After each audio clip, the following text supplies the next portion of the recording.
ભગા ભગતની વાત કરીએ. ઈ ભગાનું કામ શું? કામ કરે બેને જગાડે, ઉભાઈ કરે, ઝઘડાવી અને સમાધાની કરાવે. એની 100 રૂપિયા લે.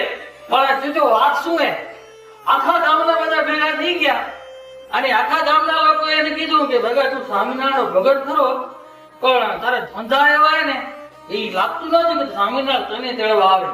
આપણો ધંધો ઈ કે ભાઈ તમને બધાને ખબર હે કે હું આમ કરું રહું, છતાં તમે મારી પાસે આવરા ને કે તમારો બિઝનેસ છે કે હું રોટલા કેમ ખાઉં કે હા એ ગમે એમ કરી બેહાડવા કરે. સમાજ બધાને ખબર હે કે ઘરે ઘરે ઝઘડવા કરાવે, સમાધાનના વેચે પૈસા એ લે ને સમાધાન ઈ કરાવે.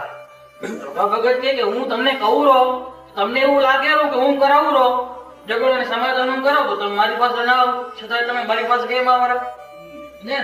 કથા કેવી મજારી છે. અને પછી ગામના લોકો કહે છે ને ત્યારે તમે કહો છો વાત સાચી, તમારી વાત હું ના માનું. એટલે મારા ભગવાન સ્વામિનારાયણ મારા સાધુ ઉપર મને વિશ્વાસ છે કે મેં બંધી બંધાવી છે. હા, અને અંધકારે ભગવાન સ્વામિનારાયણને એની નિષ્ઠા, એની ટેકને જોઈ અને તેડવા આવવું પડ્યું. તેથી ભગા ભગતને એમ કેવું પડ્યું, પ્રભુ તમારી વાત આવી તમે તેડી જાઓ. ગામના કુસંગી લોકો છે ને એને ખબર પડી ગઈ કે તમે મને લેવા આવ્યા છો. એટલે શ્રીરામ સ્વામીએ એ આખી વાત ભક્ત ચિંતામણીમાં નોંધ કરી છે અને એને બતાવવા માટે ભગવાન સ્વામિનારાયણ બધાને દિવ્ય સ્વરૂપે દર્શન દેવા પડે ને ભગા ભગતને લઈ ગયા ને ઈ બધાને નક્કી કરાવી. હવે આ વાતને હું ને તમે ઘણા બધા એંગલથી આપણે વિચારી શકીએ.